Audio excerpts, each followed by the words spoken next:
मार्यां पुरोहितः।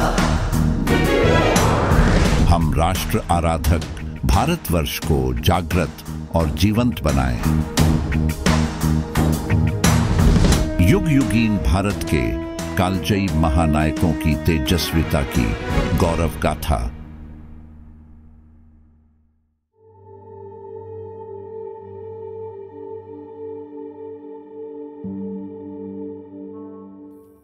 भारतीय इतिहास में कई ऐसे समुदाय हैं जिन्होंने अपनी सीमांत पहचान से उठकर सांस्कृतिक और राजनीतिक मानचित्र को बदल दिया।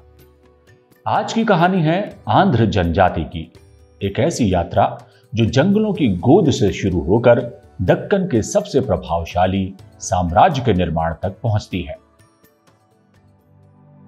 आंध्र का सबसे प्रारंभिक उल्लेख हमें ऐतरेय ब्राह्मण और शतपथ ब्राह्मण में मिलता है। वहां इन्हें स्वर, पुलिंद और मुतीबा जैसी अन्य जनजातियों के साथ दस्यु या अनार्य कहकर चित्रित किया गया है।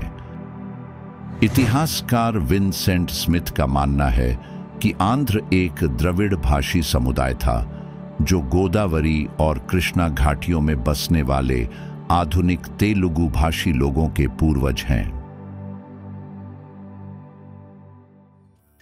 आंध्र नाम का उद्भव प्राचीन ग्रंथों, सातवाहन शिलालेखों और भौगोलिक भाषाई संदर्भों से जुड़ा है।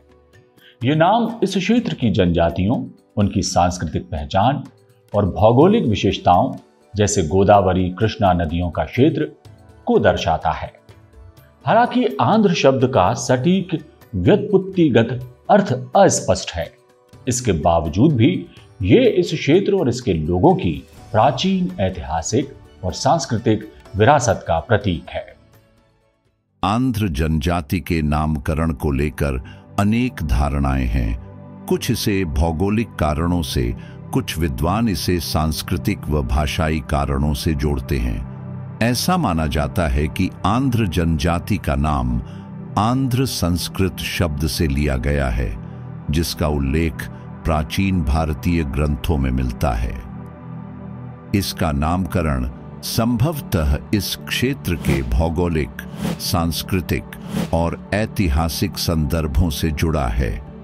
हालांकि आंध्र शब्द का अर्थ संस्कृत में स्पष्ट नहीं है, लेकिन यह किसी भौगोलिक क्षेत्र, नदी या सांस्कृतिक पहचान से प्रेरित हो सकता है। कुछ विद्वानों का मानना है कि यह शब्द दक्षिण भारत के एक विशिष्ट क्षेत्र या नदी जैसे गोदावरी या कृष्णा नदी से संबंधित हो सकता है, जिसे प्राचीन काल में आंध्र देश कहा जाता था। यह क्षेत्र आधुनिक आंध्र प्रदेश और तेलंगाना के हिस्सों को कवर करता है। आंध्र नाम संभवतः इस क्षेत्र की नदियों, पहाड़ों या अन्य भौगोलिक विशेषताओं से प्रेरित था। कुछ विद्वानों का मानना है कि आंध्र शब्द द्रविड़ भाषा परिवार से संबंधित हो सकता है, जो तेलुगु भाषा के विकास से जुड़ा। तेलुगु को प्राचीन काल में आंध्र भाषा भी कहा जाता था, जिससे इस जनजाति का नाम इस भाषा से जोड़ा जा सकता है। कुछ स्थानीय परंपराओं में आंध्र नाम को किसी पौराणिक नायक या स्थानीय देवता से जोड़ा जाता है। हालांकि इसके लिए ठोस ऐतिहासिक साक्ष्य नहीं है। यह संभव है कि यह नाम किसी प्राचीन शासक या जनजातीय नेता से प्रेरित हो, जिसका नाम समय के साथ इस क्षेत्र का पर्याय बन गया। यूनानी राजदूत मेगस्थनीज लगभग 300 ईसा पूर्व ने अपनी पुस्तक इंडिका में दक्षिण भारत की जनजातियों का उल्लेख किया, जिनमें आंध्रों का भी संभावित जिक्र है। हालांकि उनका विवरण स्पष्ट नहीं है, लेकिन यह दर्शाता है कि आंध्र उस समय एक महत्वपूर्ण समुदाय थे। इतिहासकार और पुरातत्वविद जैसे डीसी सरकार और के नीलकंठ शास्त्री ने सुझाव दिया कि आंध्र नाम इस क्षेत्र की प्राचीन जनजातियों और उनके सांस्कृतिक भौगोलिक महत्व से जुड़ा है। कुछ विद्वान इसे अंध, अंधेरा या जंगल से जोड़ते हैं, जो इस क्षेत्र के घने जंगलों और पहाड़ी क्षेत्रों को दर्शाता हो सकता है। मार्कंडेय पुराण में पूर्वी देशों में निवास करने वाले लोगों की सूची में आंध्ररख नामक जनजाति का उल्लेख मिलता है, किंतु यह नाम रूपांतर की भूल प्रतीत होती है, क्योंकि अन्यत्र आंध्रों को सदैव दक्षिण भारत से संबंधित बताया गया है। वायु पुराण में अंध लोगों को आंध्र के रूप में स्पष्ट किया गया है, जो महाभारत के उद्योग पर्व और ब्रह्म पर्व में भी अंधक और आंध्र के रूप में वर्णित हैं। आंध्रों का एक अभिलेखीय उल्लेख अशोक के 13वें शिलालेख में मिलता है, जहां उन्हें पलिदास, भोज और रथिकों के साथ मौर्य साम्राज्य की अधीनस्थ जनजातियों के रूप में चित्रित किया गया है।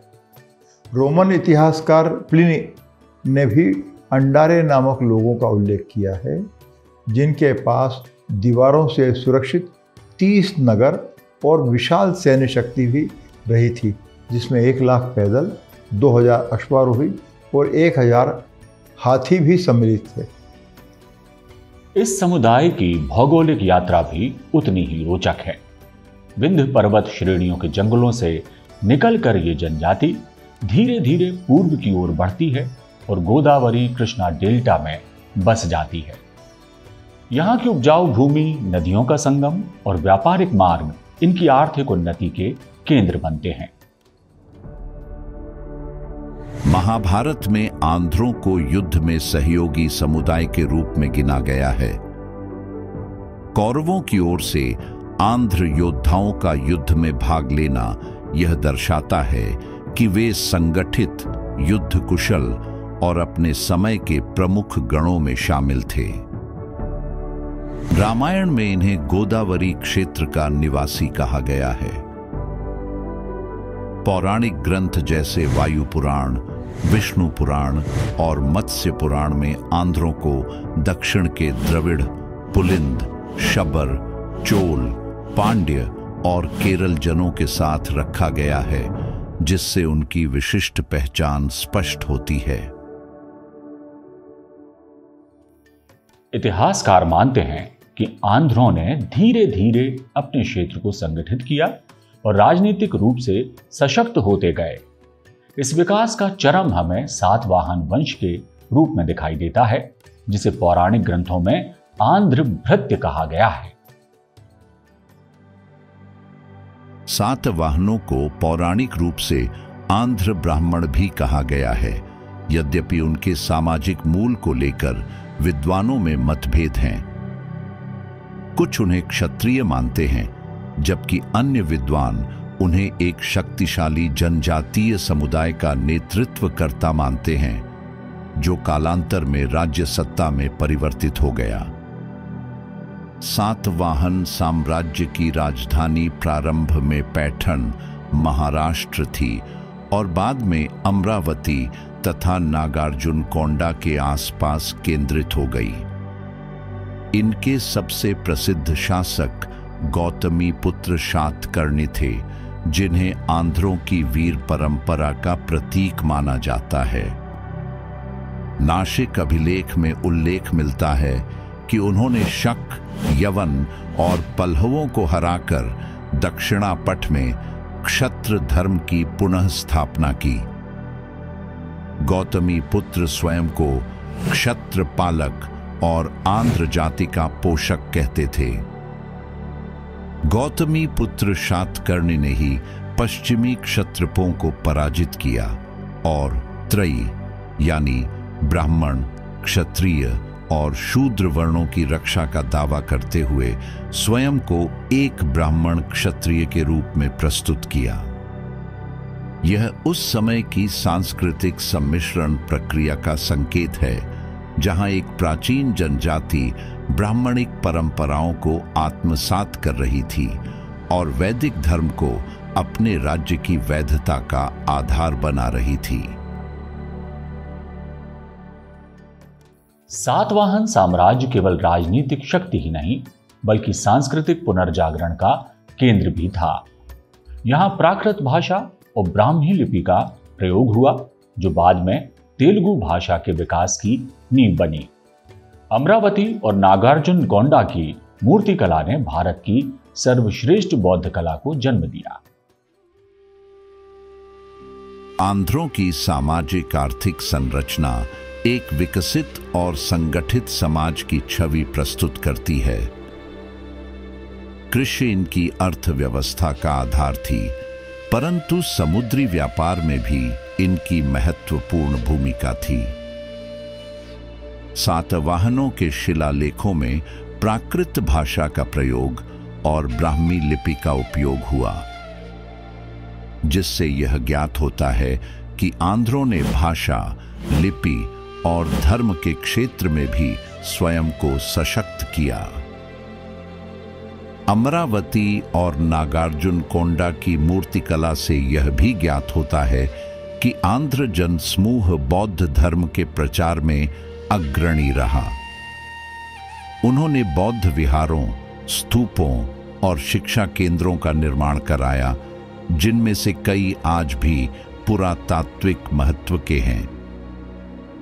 अमरावती की शिल्पकला भारत की सर्वश्रेष्ठ बौद्ध कलाओं में गिनी जाती है और इसकी मूर्तियों में सामाजिक, धार्मिक और नैतिक विषयों का अत्यंत संवेदनशील चित्रण मिलता है। इससे यह स्पष्ट होता है कि आंध्र समुदाय केवल राजनीतिक ही नहीं, सांस्कृतिक और धार्मिक दृष्टि से भी समृद्ध था। रोमन इतिहासकार प्लिनी ने लिखा है कि अंडारे नामक समुदाय के पास 30 किलेबंद नगर थे, 1 लाख पैदल सेना, 2000 घुड़सवार और 1000 हाथी थे। इससे पता चलता है कि आंध्रों की सैन्य शक्ति अत्यंत प्रभावशाली थी। आंध्र सेना में हाथी विशेष स्थान रखते थे। गौतमी पुत्र शातकर्णी के अभिलेखों में 3 गुना मत वाले हाथियों का उल्लेख मिलता है। गुरिल्ला युद्धकला, जंगलों की गुप्त पगडंडियां, हाथियों और घुड़सवारों का उपयोग, ये सब इन्हें दक्षिण भारत की प्रमुख शक्ति बनाते थे। इतिहासकार रायचौधरी और कनिंघम ने भी आंध्र साम्राज्य के विस्तार का उल्लेख किया है। मौखरी राजा कुमारगुप्त तृतीय के शिलालेखों में आंध्र सेनाओं से हुए संघर्ष का विवरण मिलता है। पाकाटक नरेश हरिशेन ने भी आंध्र पर अपने अधिकार का दावा किया था। इससे स्पष्ट है कि यह समुदाय केवल क्षेत्रीय शक्ति नहीं बल्कि दक्कन का राजनीतिक केंद्र था। सातवाहन साम्राज्य के बाद इक्ष्वाकु वंश और फिर पल्लवों ने आंध्र प्रदेश पर शासन किया। चीनी यात्री ह्वेनसांग ने 7वीं शताब्दी में अनतोलो अर्थात आंध्र प्रदेश की यात्रा की और इसे उपजाऊ भूमि तथा सांस्कृतिक दृष्टि से समृद्ध क्षेत्र बताया। उसने यहां के 20 से अधिक बौद्ध विहारों का वर्णन किया है। आंध्रों के पतन का कारण भी इतिहास में उतना ही महत्वपूर्ण है। सातवाहनों के बाद सत्ता छोटे छोटे राज्यों में बंट गई। पल्लव और चालुक्य जैसे नए राजवंशों के उदय ने आंध्रों की राजनीतिक एकता को तोड़ दिया। समुद्री व्यापार मार्गों पर नियंत्रण के लिए लगातार संघर्ष होते रहे, जिससे आर्थिक शक्ति कमजोर हुई। धीरे धीरे आंध्र अपनी स्वतंत्र पहचान खोकर दक्षिण भारतीय इतिहास की मुख्य धारा में समाहित हो गए।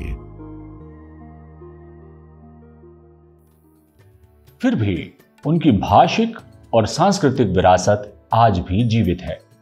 तेलुगु भाषा को प्राचीन काल में आंध्र भाषा कहा गया। नन्नय, टिक्कण और येर प्रगट जैसे कवियों ने अपने महाकाव्यों में आंध्रों की गौरव गाथा को अमर कर दिया। सिक्के, अभिलेख, मूर्तिकला, ये सब आंध्रों की एक संगठित, योद्धा और सांस्कृतिक रूप से समृद्ध पहचान को प्रमाणित करते हैं। वे केवल एक जनजाति नहीं थे, बल्कि दक्कन की आत्मा थे, जिन्होंने इस क्षेत्र की राजनीति, अर्थव्यवस्था और संस्कृति को आकार दिया। तो ये थी आंध्रों की कहानी, दस्यु से राज्य निर्माता तक, जंगलों से साम्राज्य तक और स्थानीय बोली से विश्व प्रसिद्ध तेलुगु भाषा तक। ये यात्रा हमें याद दिलाती है कि किसी भी समुदाय का इतिहास केवल सत्ता की गाथा नहीं, बल्कि संस्कृति, संघर्ष और आत्मनिर्माण की अनवरत कहानी है।